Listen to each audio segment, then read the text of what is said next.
Salut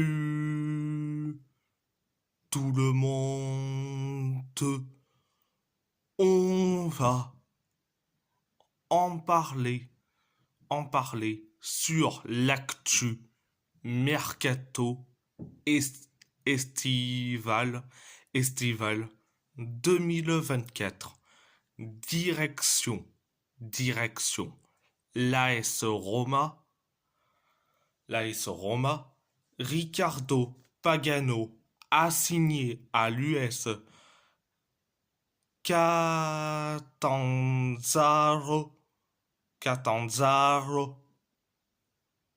en prêt. Donc, concernant Pagano, bon, c'est hyper dommage qu'il soit prêté. J'aurais pu le garder, mais bon, on n'est pas Ghisolfi. On n'est pas Ghisolfi pour faire le mercato. Mais ça fait du bien pour lui de prendre du temps de jeu et en plus dans une équipe de série B comme Catanzaro, qui est en plus une des équipes sensationnelles pendant la saison dernière. Donc la saison 2023-2024. Donc c'était la première information. Deuxième information. Accord total entre la Juventus et l'AS Roma pour Mathias Soulé. Avant-hier, le joueur argentin n'a pas pris part à la rencontre opposant la Juve et Nuremberg à sa demande et pourrait être à Rome dès ce week-end selon Il Tempo. Bon, je suis très content que Mathias Soulé sera à Rome. Donc, je suis très content pour Mathias Soulé, personnellement. Je suis très content pour lui. Donc, c'était la deuxième information. Troisième information, excusez-moi. Samuel Dahl a signé à l'AS Roma en provenance de Jour Garden pour 4 300 000 euros. Bon, c'est le jackpot du siècle, personnellement. Donc Samuel Dahl qui va concurrencer Angelino, donc Samuel Dahl, j'espère que l'acclimatation sera bien bonne et non compliquée. Je veux pas revivre une Ola Solbakken numéro 2 personnellement. Donc, c'était la troisième information.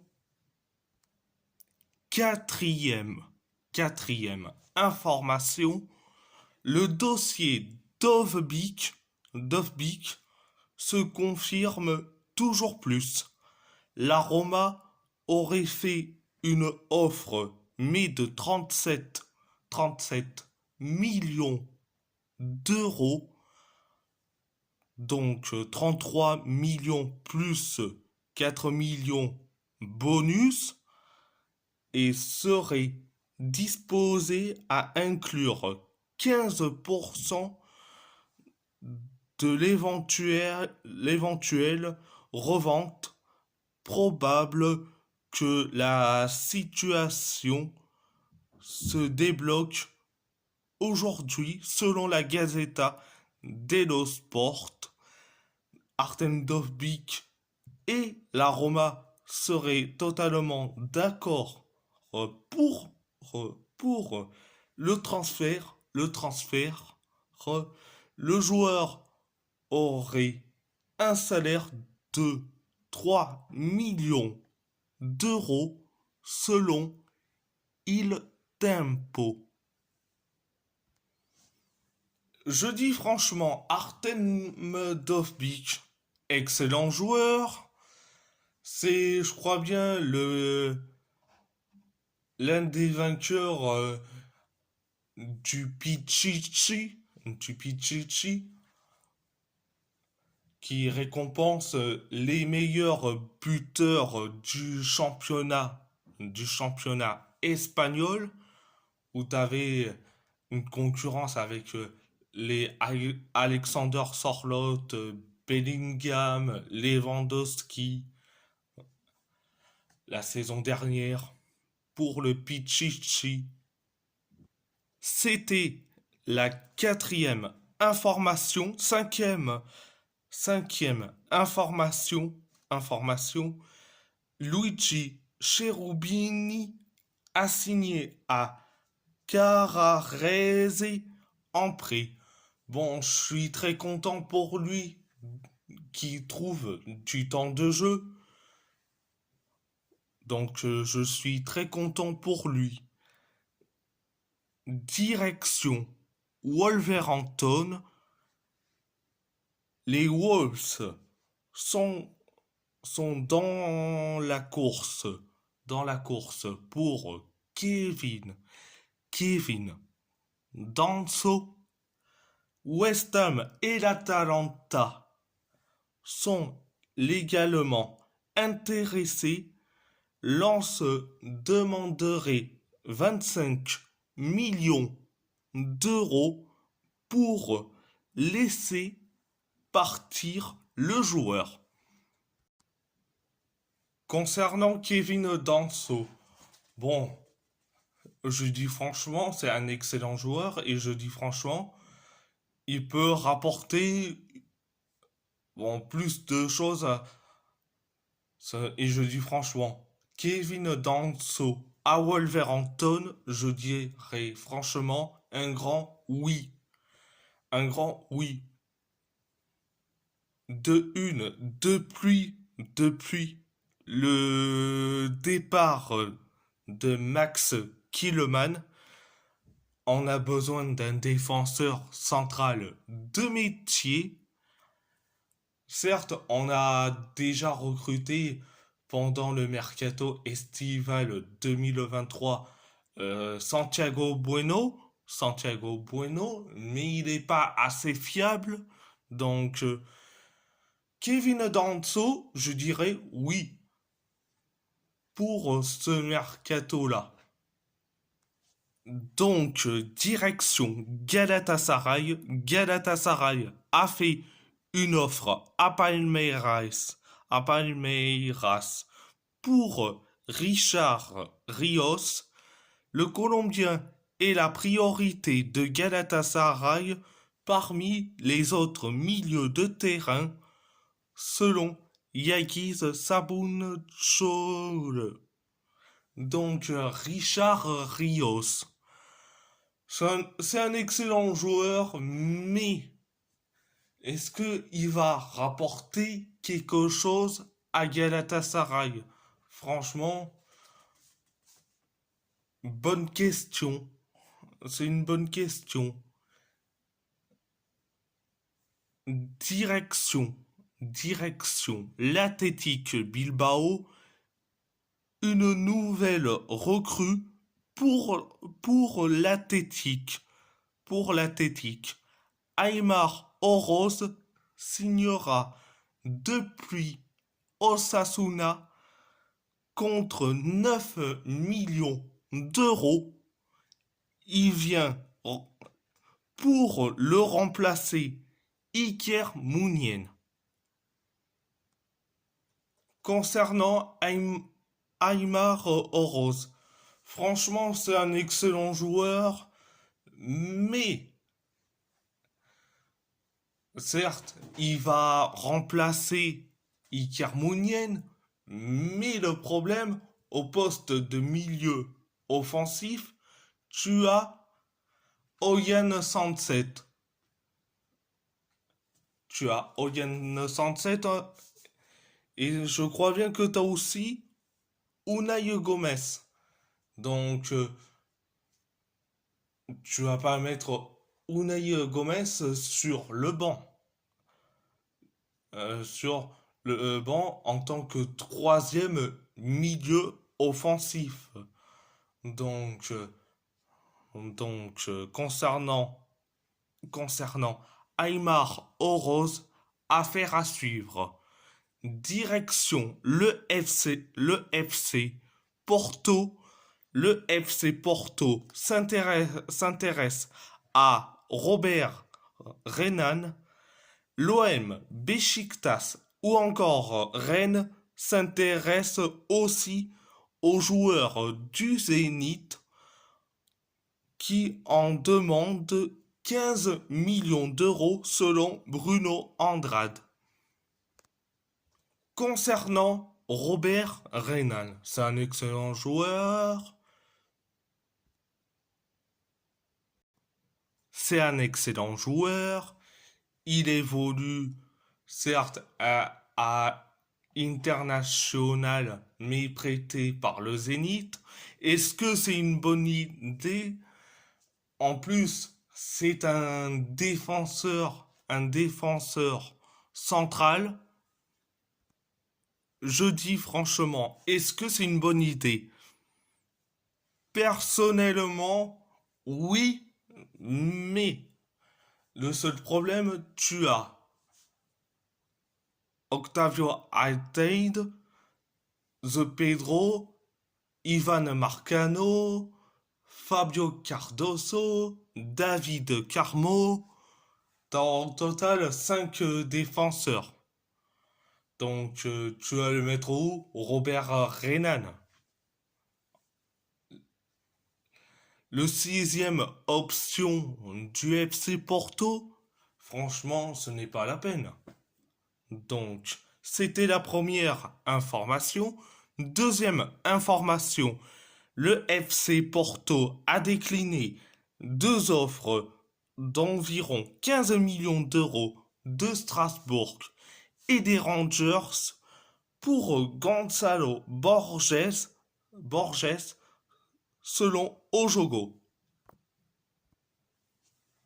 Concernant Gonzalo Borges, bon, heureusement que le FC Porto a refusé ces offres-là parce que concernant Strasbourg, heureusement que le FC Porto a refusé l'offre de Strasbourg pour Gonzalo Borges parce que on sait très bien que Strasbourg est acheté par Blue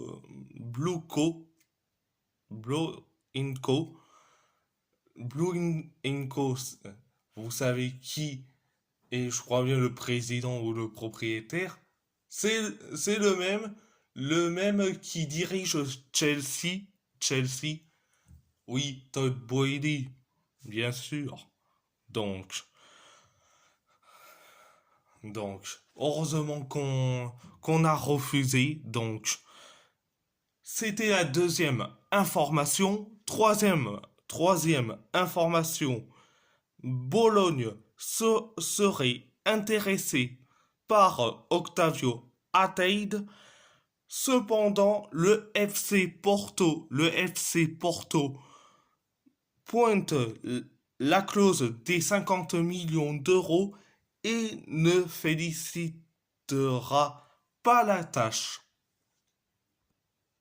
Je dis franchement, c'est très bien que Bologne s'intéresse à Octavio Alteid, mais, mais Bologne, je sais pas s'ils sont riches ou pas.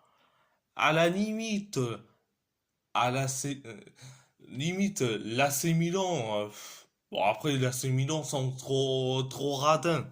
Mais Bologne, je veux bien, mais Bologne qui s'intéresse à Octavio Ateides, franchement, est-ce que c'est une fake news? Bonne question. Bonne question. Direction. Le PSG, Paris suit Nico Williams et essaye de trouver un accord avec le joueur. Barcelone est en avance sur le dossier. Sancho est légalement dans la shortlist du PSG au poste d'ailier gauche selon Fabrice Hawkins. Concernant Nico Williams, c'est un excellent joueur, il remporte l'Euro au même titre que Fabien Ruiz, Unai Simon, Danny Vivian, euh, au même titre que Oyarzabal, Zubimendi, Mikel Merino, et puis voilà. Mais, mais c'est à Nico Williams qui décidera le dernier mot. Donc, c'était la première information. Deuxième information, Cher Endur va de nouveau être prêté. Trois clubs français sont intéressés, sachant que l'Italien privilégie une aventure en France. En France, Braga aurait manifesté son désir de l'accueillir cette fois pour une saison pleine avec l'intention de lui offrir davantage de temps de jeu selon l'équipe. Concernant Cherendour, bon, c'est dommage que Cherendour va être nouveau prêté, mais pour moi, il mérite sa place au PSG. Mais malheureusement, est-ce que c'est un délit de sale gueule? Est-ce que c'est un délit de sale gueule de la part de Luis Enrique? Pour ça, bonne question. Donc, concernant Cherendour, affaire à suivre. Et c'était la deuxième information. Troisième information, Paris va bientôt conclure l'accord pour Joao Neves pour 70 millions d'euros ainsi qu'un joueur inclus. Benfica veut Renato Sanchez et les discussions avancent pour l'inclure, la formule étant en cours discussion, de discussion selon Fabrizio Romano. Je suis très content que l'accord soit trouvé et avec Benfica pour un échange Joao Neves et Renato Sanchez. Je dirais franchement, ça serait le coup de l'année. Je dirais franchement le coup de l'année, personnellement. Donc, à part ça, c'est tout. À part ça, c'est tout. Et si la vidéo vous plaît, abonnez-vous à ma chaîne YouTube, likez, commentez si vous avez envie ou pas, c'est votre choix. À part ça, je vous laisse et merci beaucoup.